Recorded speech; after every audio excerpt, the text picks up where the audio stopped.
안녕하세요. 책한민국입니다. 오늘 소개할 책은 빠르게 실패하기. 지은이는 존 크럼볼츠, 라이넌 바비노입니다. 존 크럼볼츠.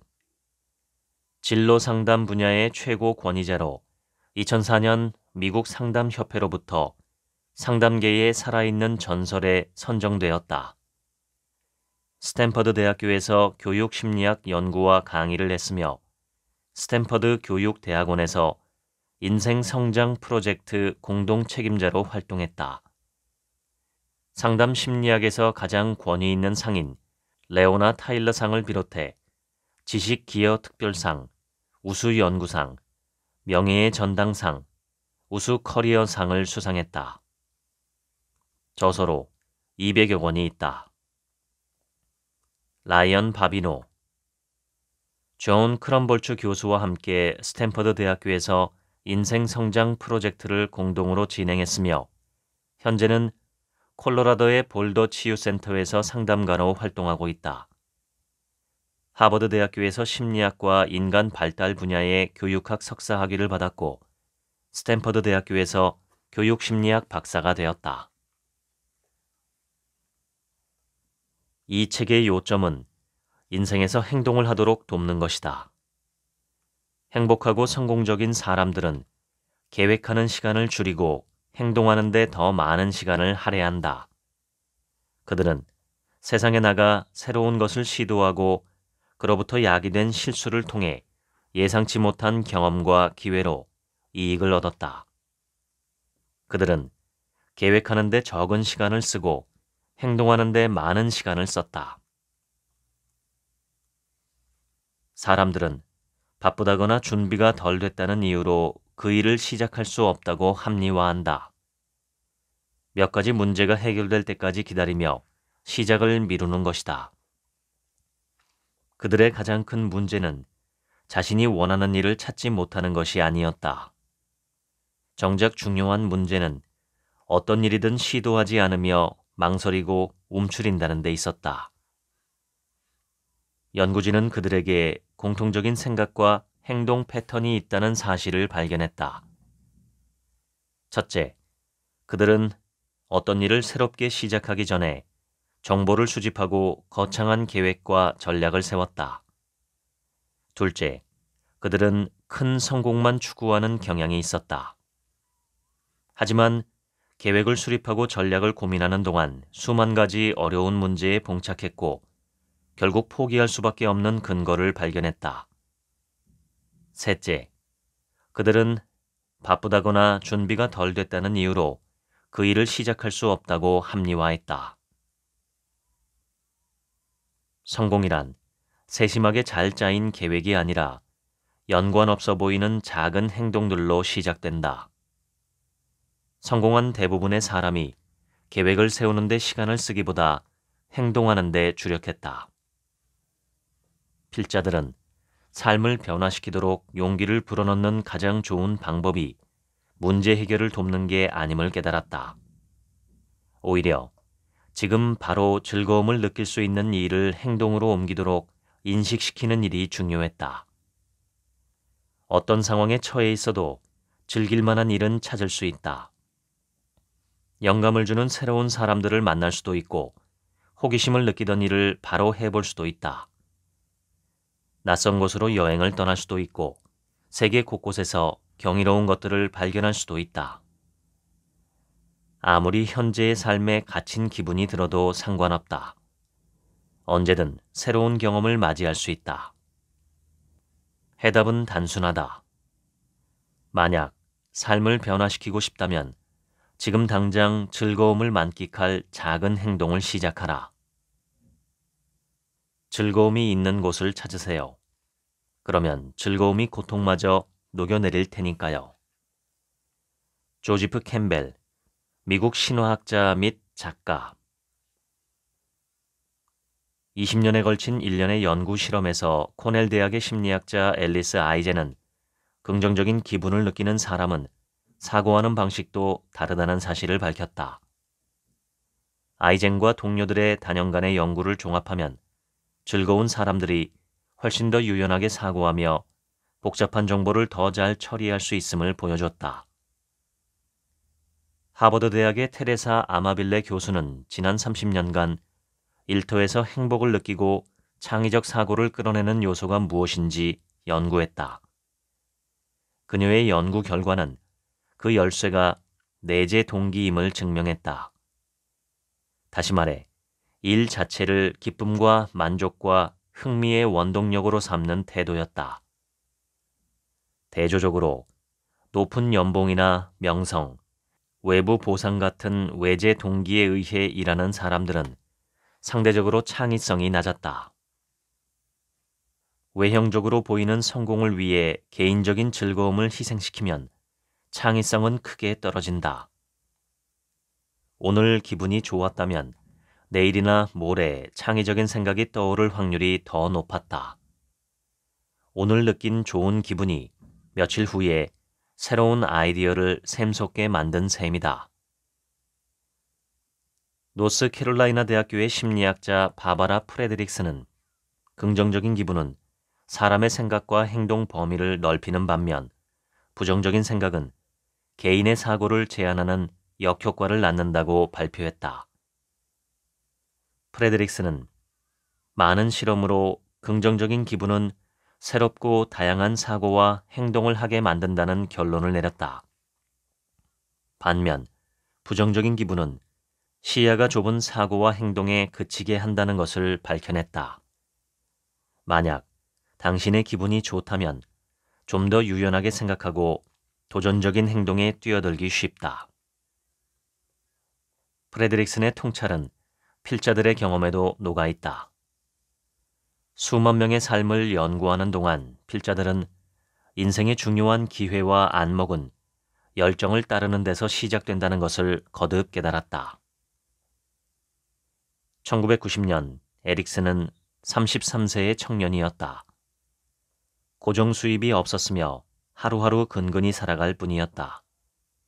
에릭슨은 대부분의 시간을 요세미티에서 암벽을 오르는 데 보냈다. 때때로 그는 산악 자전거 대회에도 참가했는데 당시 대부분의 선수들은 체력 보강을 위해 파워바를 주로 먹었다. 파워바는 시장에 유통되는 유일한 에너지바였기 때문이다. 하루는 친구인 제이가 주말에 산악 자전거를 타러 가자고 제안했다. 120마일쯤 갔을 때 그들은 그곳이 전체 거리의 3분의 1 지점이란 사실을 알게 되었다. 에릭슨은 에너지를 보충하기 위해 이미 5개의 파워바를 먹어치운 상태였다. 마지막 파워바를 먹으려는 순간 역한 느낌이 입을 막았다.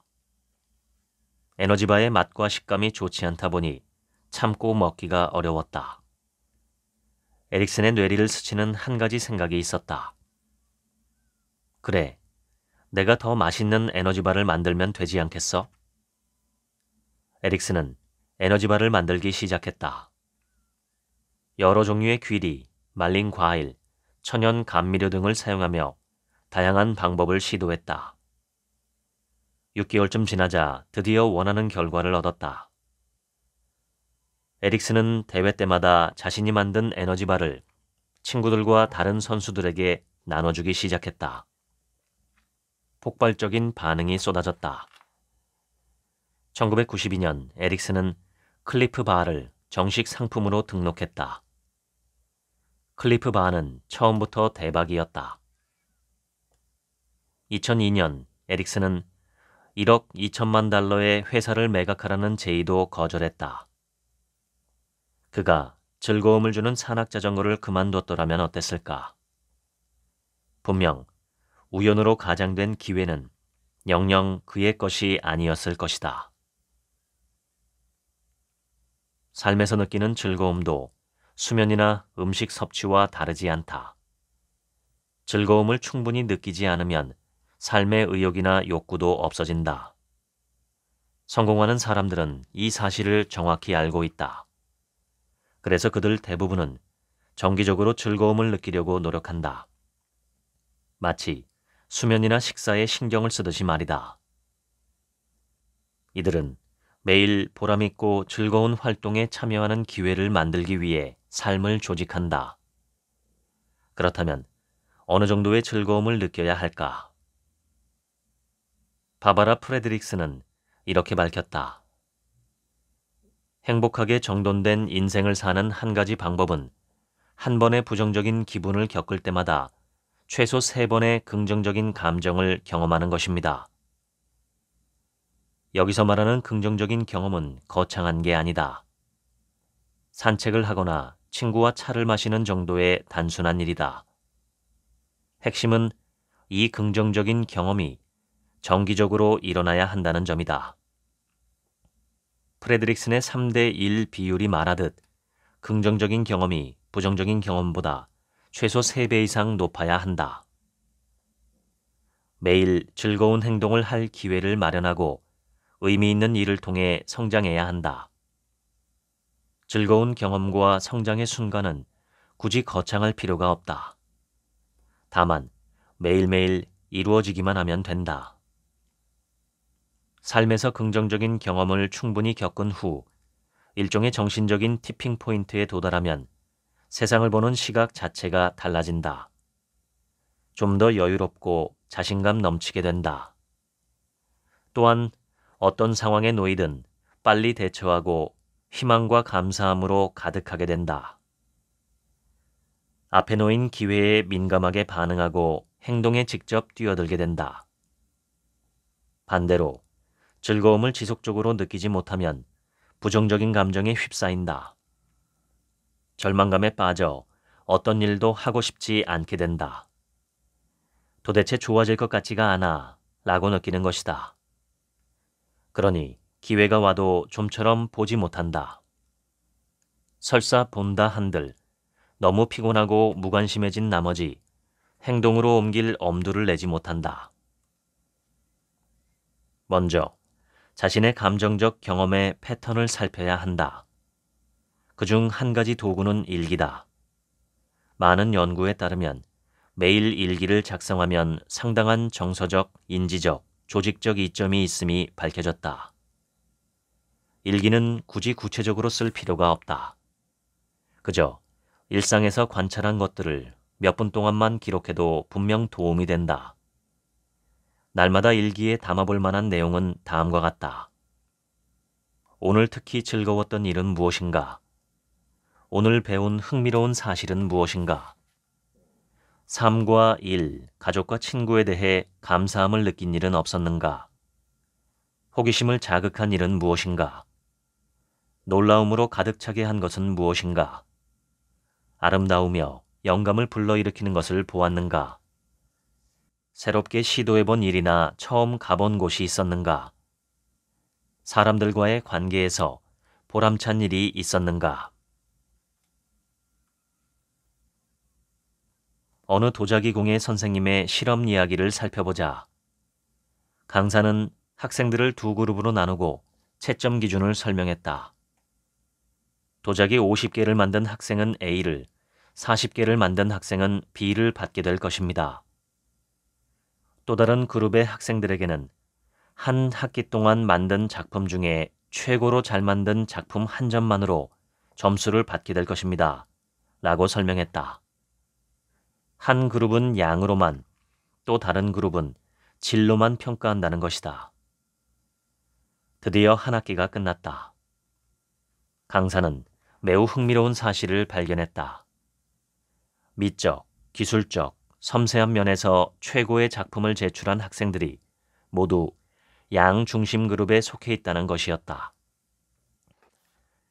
양 중심 그룹에 속한 학생들은 더 많은 작품을 제출하려고 도자기를 수도 없이 빚었다. 한 점 한 점 빚어가며 실수를 통해 많은 것을 배운 것이다. 그러는 동안 어느새 흙을 다루는 일 자체에 점점 능숙해져 갔다. 한 점 한 점 빚어가며 실수를 통해 많은 것을 배운 것이다. 반면 질 중심 그룹의 학생들은 대조적이었다.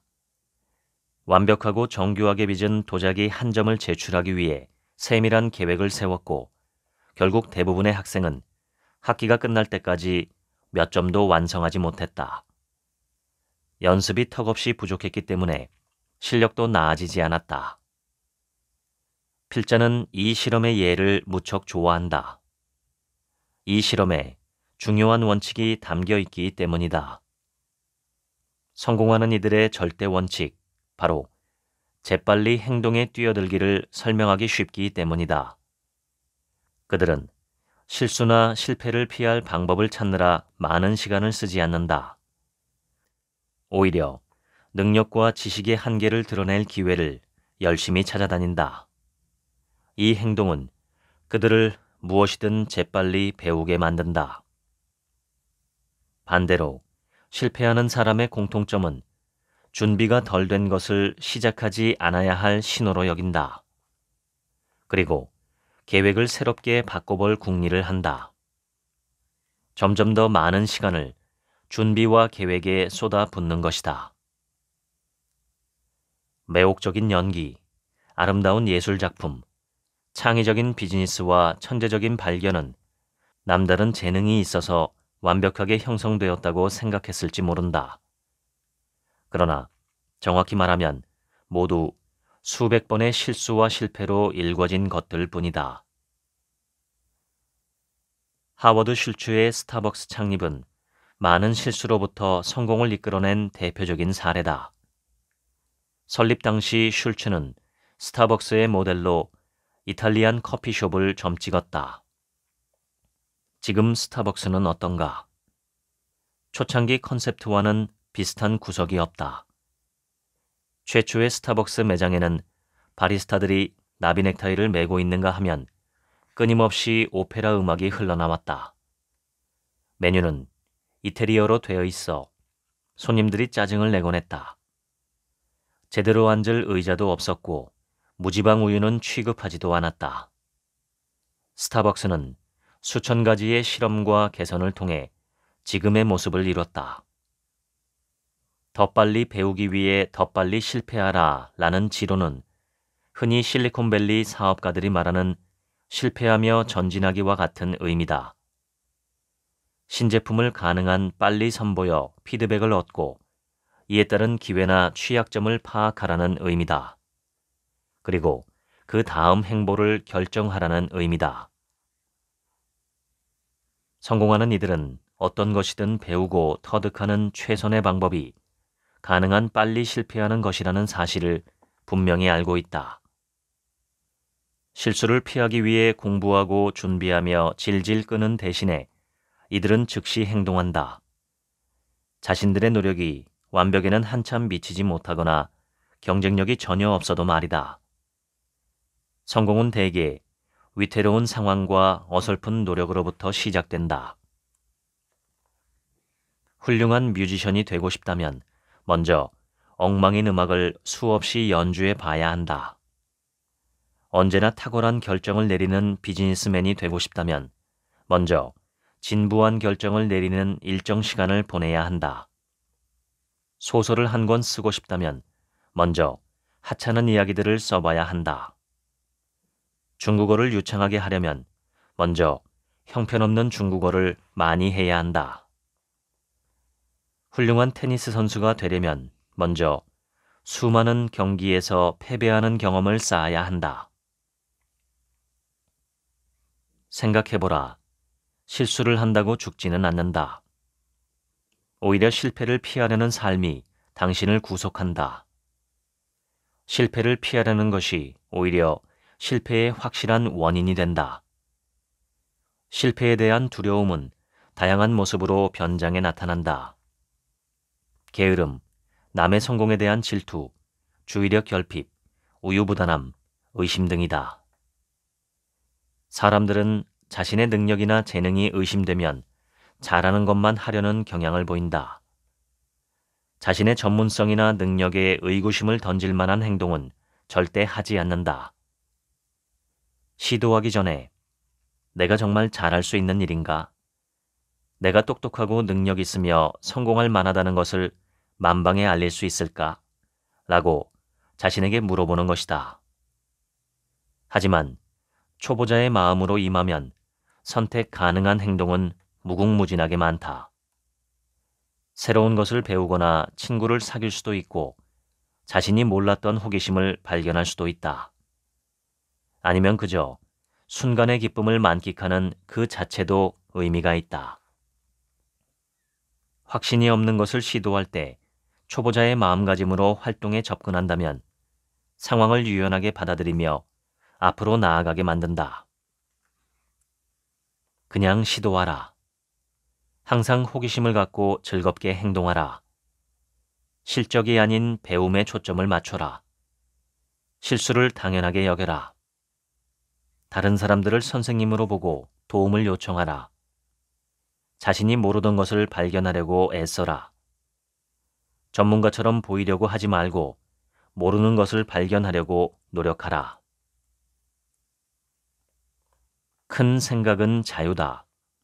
하지만 성공을 위해 행동은 작게 하라. 작고 쉬운 행동일수록 더 좋다. 지금 당장 실천 가능한 일이 무엇인지 우선 살펴라. 성공은 서로 연관 없어 보이는 일련의 작은 행동들로부터 시작되는 경우가 많았다. 세심하게 잘 짜인 계획보다는 말이다. 지나친 목표 설정으로 자신을 스스로 속박하지 말라. 학위를 따거나 훌륭한 작가가 되거나 100만 달러를 벌거나 꿈에 그리던 집을 장만하거나 회사 매출을 2배로 늘리는 것은 분명 큰 성공이다. 그러나 미래에 이루고 싶은 큰 성공에만 사로잡히면 동기를 자극하는 매일매일의 즐거움과 성취를 무시하는 셈이 된다. 신화학자 조지프 캠벨의 말을 돌이켜보자. 위기란 사다리 꼭대기까지 올라갔을 때 그 사다리가 잘못된 벽에 세워져 있었음을 깨닫는 것입니다. 물론 거대한 꿈도 좋다. 그러나 작은 목표를 하나씩 달성해 보는 것이 더 중요하다. 오늘 할 일을 정하고 그만큼만 달성해 보는 것이다.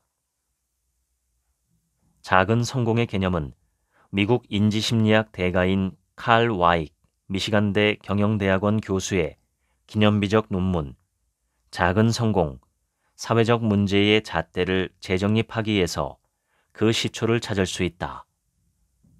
칼 와익 교수는 복잡한 문제의 가장 좋은 해결 방법이 쉬운 단위의 일을 여러 개로 나눠 실행하는 것이라고 주장한다. 문제를 여러 쉬운 단계로 분할하면 각 단계에서 해야 할 행동이 한결 명확해진다는 뜻이다. 칼 와익 교수는 알코올 중독자 협회가 성공을 거둘 수 있었던 이유가 하루 혹은 최소 1시간만이라도 술에 취해 있지 않은 상태로 버틸 것을 격려하기 때문이라고 했다.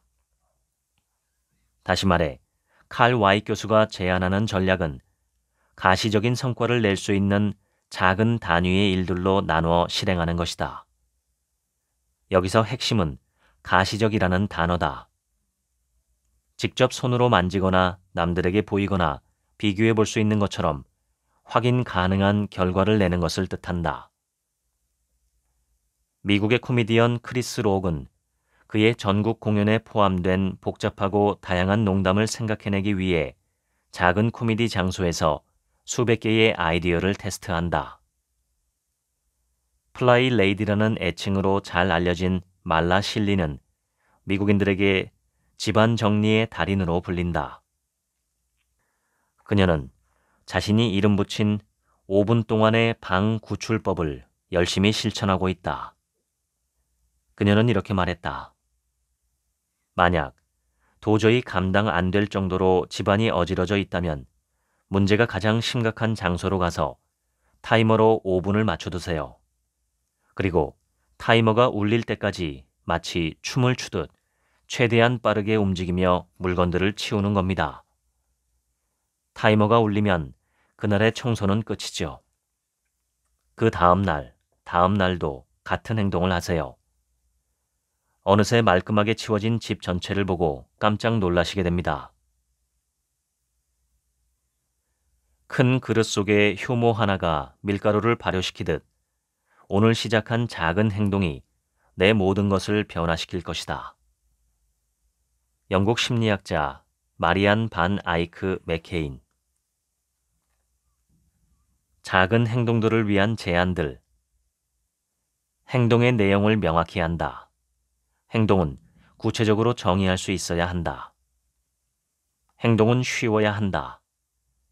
행동은 즐거워야 한다. 즉각 행동한다. 비용이 적게 들어야 한다. 현실적인 행동을 해야 한다. 사회적이어야 한다. 버지니아대 다든 비즈니스 스쿨 사라스 사라스베시 교수는 CEO들의 사고와 습관을 연구하기 위해 30개 회사의 CEO들을 만났다. 철강, 철도, 봉제 완구, 반도체, 바이오 기술 등 업종도 다양했다. 사라스베시 교수는 이들 CEO들이 현재 가진 자산, 기술, 지식, 사회적 인맥 등을 바탕으로 즉각 행동에 뛰어드는 경향을 발견했다. 대범한 성공을 이룰 수 있는 선택을 할 것이라는 선입견과 달리 사라스베시의 연구는 이들이 오히려 위험을 회피하는 경향이 있음을 밝혀냈다. CEO들은 주로 최저 시간과 최저 비용이 드는 행동을 선호했다. 3일 동안 일해서 5명에게 선보일 샘플을 만들 수 있을까? 라고 말이다. 전 재산과 2년의 시간을 몽땅 투자해서 수백만 달러의 수익을 올릴 수 있을까가 아니고 말이다. 다시 말해, 최저의 비용과 준비 시간만으로 곧장 행동에 뛰어들 수 있는 좋은 방법은 이미 존재하는 자원과 사회 인맥을 활용하는 것이다. 어떤 행동을 택하든 세상 밖으로 나가 그것을 실행에 옮기라. 익숙함과 확실성을 추구하는 것, 위험과 불확실성을 멀리하는 것은 인간의 본성이다. 익숙함에서 멀어질 때면 마치 뇌에서 이런 경고 메시지를 보내는 것 같다. 앞에 위험이 감지됨, 브레이크를 밟고 후퇴하시오. 주로 두려움이나 의심 같은 부정적인 감정에 반응하는 뇌의 자동 메시지다. 왜 그 일을 하지 말아야 하는가에 대한 합리화와 함께 말이다. 당신이 삶을 제대로 살지 못하도록 집요하게 괴롭히는 이 작은 목소리가 바로 저항이다. 일상의 중대한 변화가 일어날 때일수록 이 저항은 설득력이 더 강해지는 특성이 있다. 물론 수천 년 전이라면 얘기는 다르다. 그 시대의 사람들이라면 꼭 필요한 일이 아니고서는 몸을 사려야 했을 것이다. 하지만 현 시대가 어디 그런가? 새로운 일을 시도한다고 목숨이 위태로울 일은 거의 없다. 다양하고 폭넓은 삶을 살기 원한다면 하지 말라는 경고의 메시지를 받고도 행동을 취하는 방법을 배워야 한다. 어떤 일을 하고 싶은 마음이 들게 하는 가장 좋은 방법은 그것을 하는 것이다. 직접 행동에 뛰어드는 것은 긍정적인 태도를 불러오는 가장 빠른 방법이다. 뿐만 아니라 그것은 익숙하지 않은 일에서 편안한 기분을 느낄 수 있는 유일한 방법이기도 하다. 대중연설을 생각해보라. 아무리 철저하게 준비하고 마인드 컨트롤을 해도 별 수 없다. 처음 몇 번은 떨리기 마련이다. 사람들 앞에서 말하는 게 떨리지 않을 때까지 기다릴 작정이라면 성공적인 PT는 절대 할 수 없다. 새로운 사회 환경, 직업, 인간관계, 창의적 프로젝트를 하게 될 때도 마찬가지다. 불안과 의구심이 가실 때까지 기다리기만 하면 아무것도 하지 못하고 시간만 허비된다. 진실은 바로 이것이다. 당신이 어떻게 느끼는지가 긍정적인 행동을 취하는 당신의 능력과는 상관이 없다는 것이다. 그러므로 일시적인 부정적인 감정 때문에 새로운 것을 시도하고 기회를 잡는데 방해가 되지 않도록 하라. 두려움을 느끼는 것은 종종 좋은 일이다. 그릿은 펜실베니아대 심리학자 안젤라 더크워스가 주장한 덕목이다. 그릿은 장기적 목표에 대한 인내와 열정이라고 정의할 수 있습니다. 도전을 향해 끊임없이 일하는 것이죠. 실패와 역경, 더딘 진척에도 불구하고 일에 대한 노력과 흥미를 잃지 않으면서요. 그리스로 충만한 사람들은 어떤 일에 대한 성취를 마라톤과 같다고 여깁니다. 다른 사람은 실망이나 지루함을 궤도를 바꿔서 일을 그만둬야 할 신호라고 생각해요. 하지만 그리스로 가득한 사람들은 하던 일을 계속합니다. 교육심리학자 벤저민 블룸은 완전 학습 이론에 대한 지대한 공헌을 한 인물로 알려져 있다. 그는 세계 정상급 피아니스트, 체스 선수, 조각가, 신경과 전문의, 수영 선수의 발전 과정을 조사했다. 그리고 그들에게 공통적으로 나타나는 세 가지 특징을 분명히 확인할 수 있었다. 그것은 자신의 분야에 대한 열정, 높은 수준의 성취에 도달하려는 욕구, 많은 시간과 노력을 투자하려는 의지였다. 개인의 성취는 타고난 재능이 중요한 게 아니라 어떻게 행동하는가에 더 크게 좌우된다는 사실을 입증한 연구였다. 그냥 기다리고 있는 사람들에게도 무언가가 주어질 수 있지만 그것은 노력한 이들이 차지하고 남은 것들 뿐일 것이다. 에이브러햄 링컨. 사람들 대부분 일을 미루는 데 일가견이 있다. 해야 할 중요한 일이라는 걸 알면서도 좀처럼 시작하지 않는다. 먼저 계획을 짜고 난 후로 미뤄버린다. 그렇게 다짐을 하고 나면 한결 기분이 좋아져 하루 쉬었다 해야지 라고 말하기 일쑤다. 분명 이 미루기야말로 꿈을 앗아가는 1등 공신이다. 하루 한 장, 하루 한 개, 하루 한 번이면 된다. 일하는 데 드는 절대 시간의 양에 너무 얽매일 필요가 없다. 단 몇 분 동안 해도 괜찮다. 관련 책을 한 페이지 읽거나 서류 한 개를 정리하는 식이다. 핵심은 매일 꾸준히 하는 것에 있다. 심리학자 베리 슈워츠는 그의 저서 선택의 심리학에서 많은 정보에 노출될 때 발생하는 방해 행동에 대한 여러 사례를 담았다. 그중 하나는 다양한 선택지가 소비자의 구매에 어떤 영향을 미치는가에 대한 연구다. 우선 한 식료품점에 2개의 테이블을 세워 사람들이 잼을 시식할 수 있도록 했다. 한 테이블에는 6종류의 잼을, 또 다른 테이블에는 24종류의 잼을 놓아두었다. 언뜻 생각하면 종류가 더 많은 테이블에서 잼이 더 잘 팔렸을 것 같다. 하지만 결과는 반대다. 6종류의 잼을 올려둔 테이블에서 10배나 더 높은 판매가 나왔다. 너무 많은 선택권 앞에서 소비자들은 테이블을 그냥 지나쳤다. 사람들은 선택권이 많은 경우 혼란을 더 많이 느낀다. 많은 이가 자신에게 가장 익숙한 것들을 선호하곤 한다. 더 나은 대안이 있을지라도 말이다.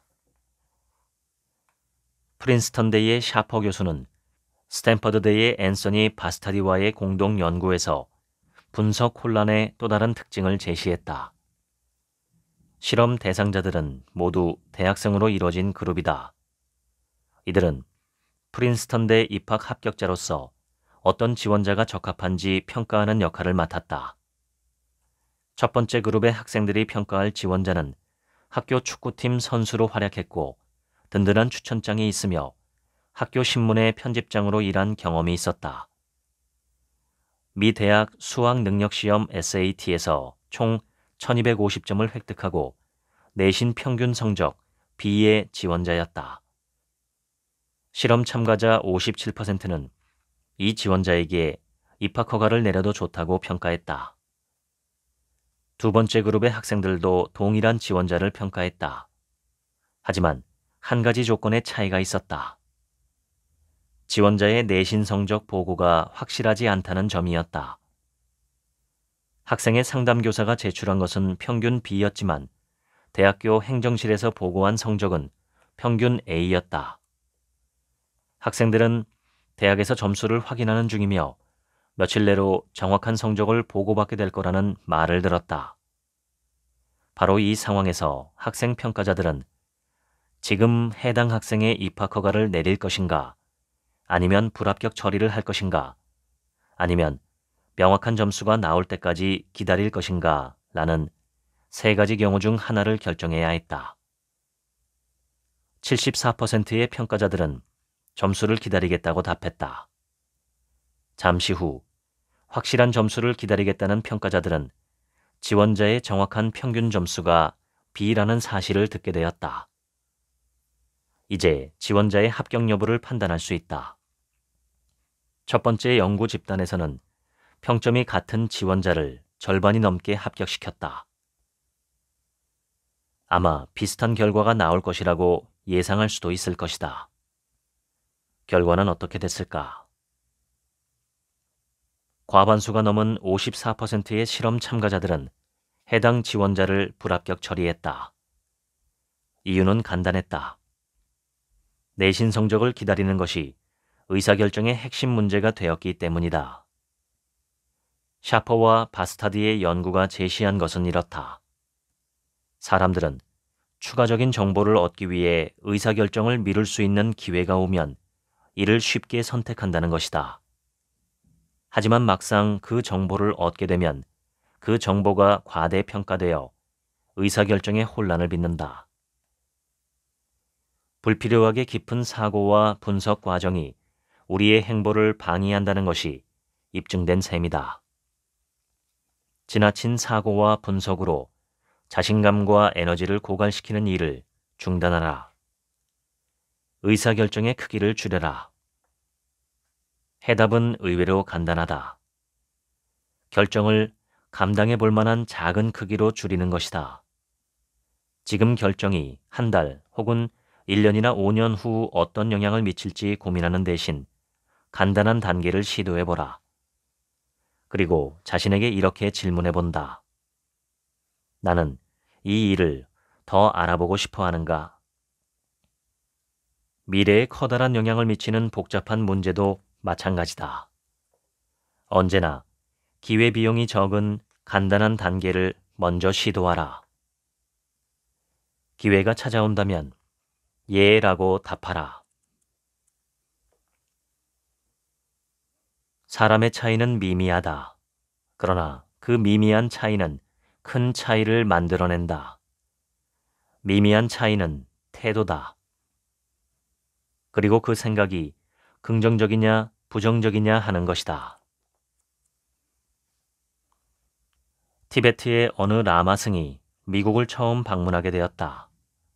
그는 평생을 고립된 수도원에서 보낸 사람이었으며 70대 초반의 나이였다. 누군가 라마승에게 물었다. 미국인의 삶에서 가장 놀란 부분은 무엇인가요?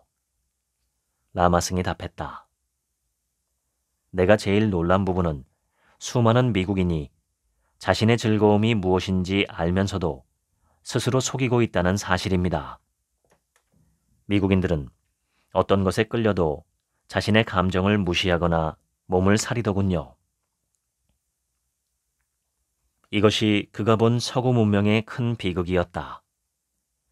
많은 사람이 자신의 호기심을 의심하고 자신의 열정을 억누르는 말을 하는 습관에 빠져 있다. 새로운 일을 시작하려면 헌신과 장기 계획이 필수라는 잘못된 생각을 부둥켜 안고 말이다. 이제 실상을 바라보자. 삶은 복잡하게 얽혀 있고 세상은 너무나 역동적이다. 사람들도 저마다의 개성으로 가득하다. 한 가지 확실한 미래도 있다. 자신이 흥미를 느끼는 분야를 탐험하면 좀 더 즐겁고 만족스러운 삶을 누릴 수 있다는 것이다. 물론 시간은 제한적이다. 모든 것을 시도할 수는 없겠지만 몇 가지 새로운 가능성을 실험해 볼 수 있지 않은가. 스티브 잡스는 와이어드라는 잡지 인터뷰에서 이렇게 말했다. 창의성은 그저 대상들을 연결시켜 나가는 겁니다. 창의적인 사람에게 한번 물어보세요. 어떻게 그 일을 해냈냐고. 아마 실제로 별로 한 일이 없어 약간의 가책을 느낄지 몰라요. 그들은 그저 뭔가를 보았을 뿐입니다. 그것이 조금 지나 확신으로 다가왔을 뿐이죠. 자신이 이미 가진 경험에다 새로운 것을 결합시킨 겁니다. 그렇게 할 수 있었던 이유는 간단해요. 다른 사람들보다 경험한 것이 많고 그것에 대해 많이 생각해 본 것이죠. 남들은 쉽게 보지 못하는 기회를 잡을 수 있었던 또 다른 이유는 자신의 호기심을 따라 행동했기 때문이다. 사람들이 인생을 바꾸는 기회를 놓치는 가장 큰 첫 번째 이유는 그들이 기회를 찾지 않기 때문이다. 두 번째 이유는 그들은 기회를 보지만 그것에 따라 행동하지 않기 때문이다. 흥미를 잡아 끄는 것이 있을 때, 기대하지 못한 흥분에 휩싸일 때, 관심도 없던 일에 갑자기 끌리게 될 때 자신을 믿으라. 호기심은 행동을 이끌어내고 안내자 역할도 자처한다. 그저 골목길에 본 신기한 가게에 들어가거나 친구 책상에 놓여있는 책을 보거나 낯선 길을 따라 운전하는 것, 낯선 사람과 대화를 나누는 것, 위키 백과에서 기사를 찾는 일 정도면 되는 일이다. 알고 싶은 것에 대한 관심, 궁금증을 쓰레기통에 넣어버리는 일을 당장 그만두라. 진로를 먼저 결정해야 성공적인 커리어를 누린다는 사고의 첫 출발은 1900년대 초반 프랭크 파슨스의 연구로 거슬러 간다. 파슨스는 일명 진로지도의 아버지라고 불렸다. 한 사람의 주요 적성, 흥미와 성격을 측정하고 이것을 특정 직업에서 요구하는 특징과 맞출 수 있다는 게 그의 주된 믿음이었다. 이것을 매칭 모델이라고 불렀다.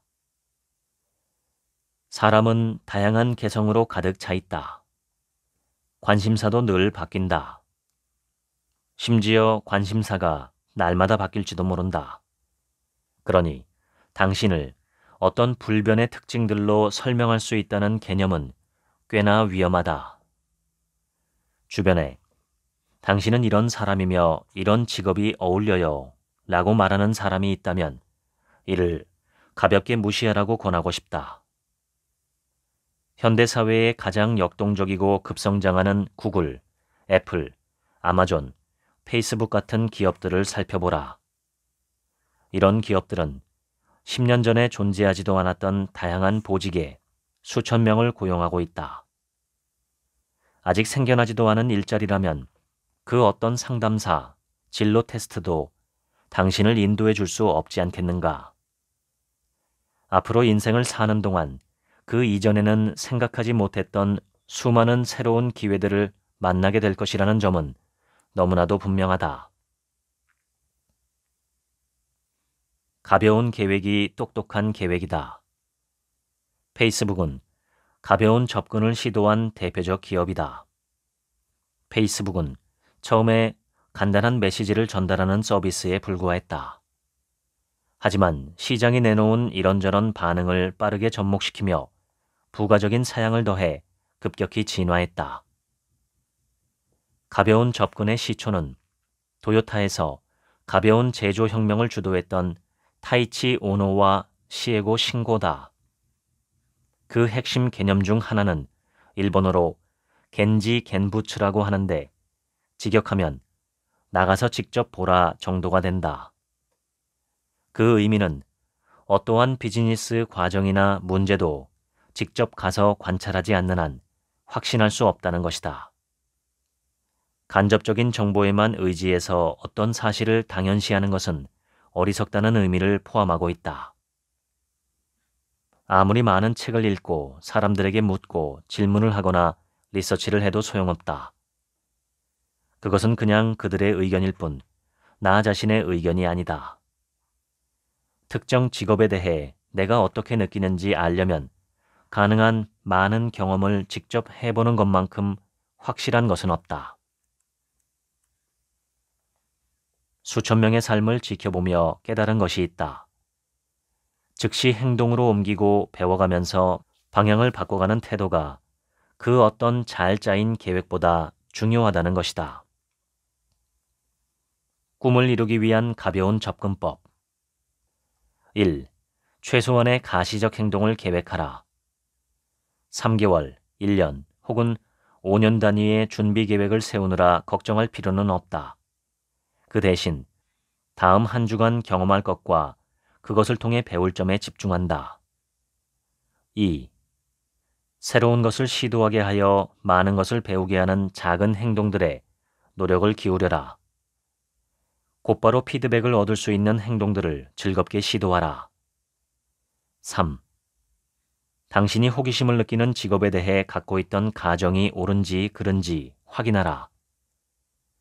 TV에서 보고 들은 것을 곧이곧대로 믿을 필요는 없다.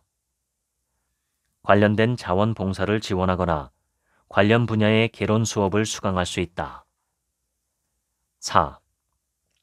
도중에 방향을 전환할 수 있음을 예상하라. 진행 과정에서 크고 작은 수정은 당연함을 인정하라. 비록 그 직업을 위한 시간과 자원을 투자했어도 한 가지 직업만을 고수할 필요는 없다. 새롭게 배우고 흥미를 느끼는 것에 따른 방향 수정은 지극히 당연하다. 5. 자세히 알기 전까지는 교육과 훈련, 준비 과정에 큰 투자를 삼가라. 어떤 일을 시도해보고 자신의 생각을 확인하기 전까지는 장기적인 시간과 비용을 쏟아서는 안 된다. 예를 들어 의사가 되고 싶다면 병원에서 자원봉사를 해보고 화학 수업을 들어보는 것 등의 시도를 해보라. 6. 진로 계획을 사람들에게 알리지 말라. 가족이나 주변 친구들이 어떤 진로를 택할 것인지 물으면 정확한 답을 피하라. 대신 여러 가지 가능성을 알아보는 중이에요 라고 답하며 의견을 구하라. 중도 포기자라는 당황스러운 말을 듣거나 방향 수정에 대한 부담감을 미리 차단할 수 있다. 성공하는 사람의 삶을 유심히 들여다보라.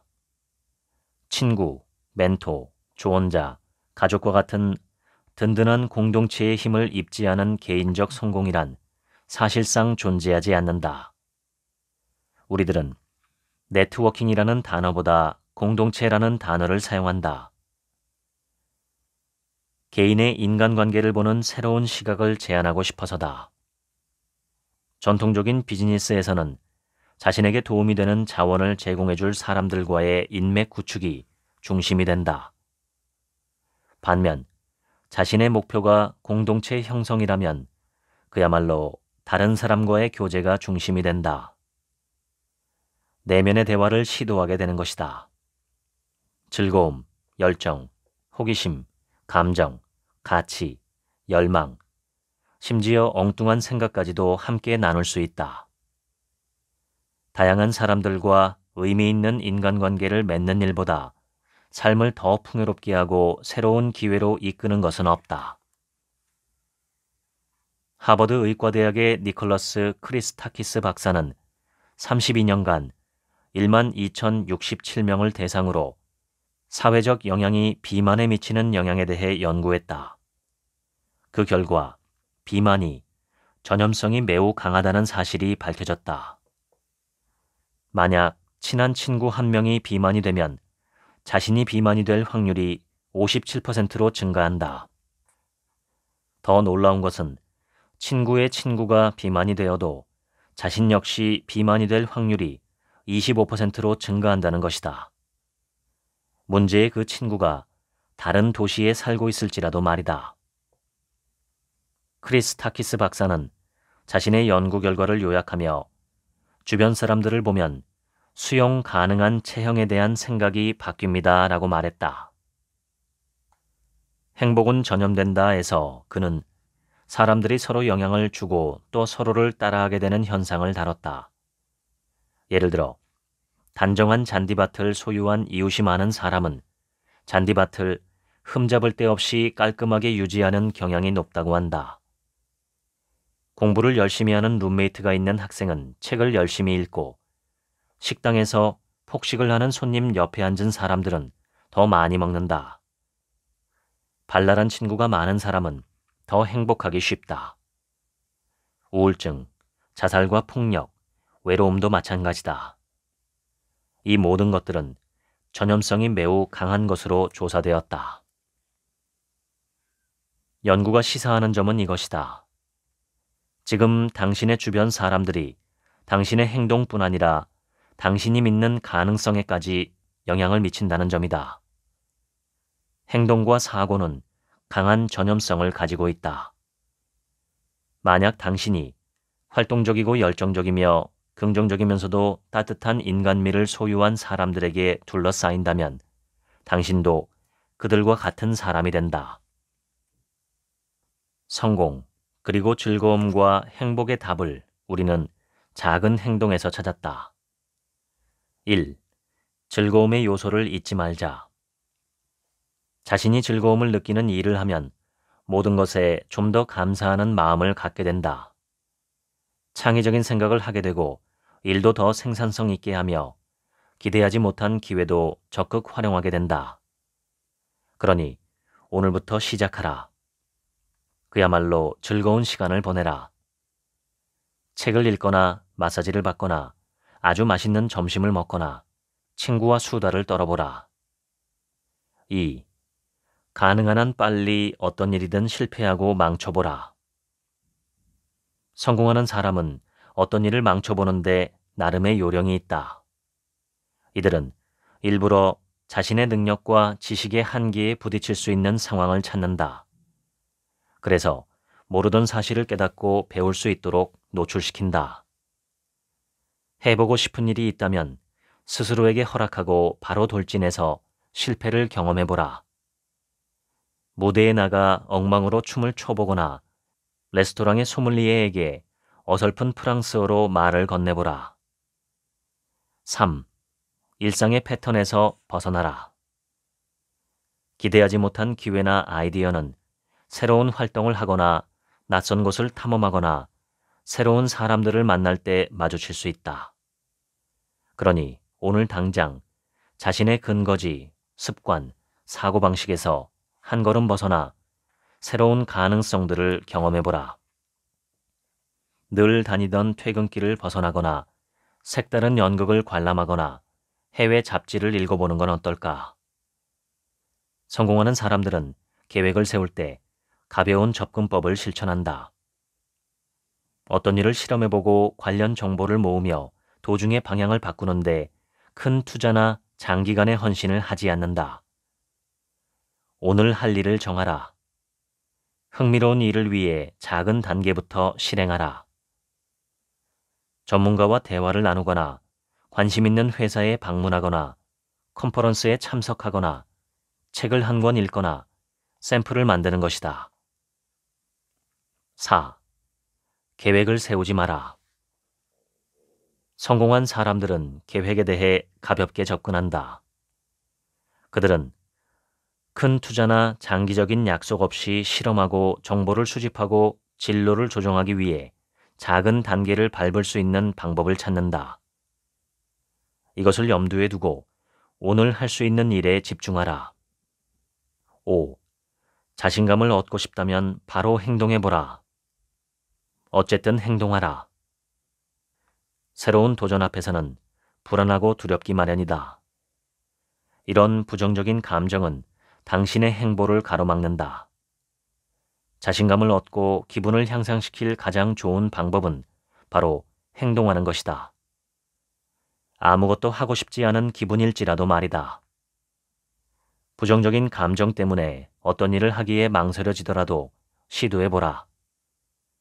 축 처진 기분일지라도 나가서 달려보고 거절당할까봐 두려워하지 말고 누군가를 점심 식사에 초대해보라. 자신의 능력이 의심되더라도 프로젝트에 지원하고 준비가 덜 된 것 같아도 강좌에 등록해보라.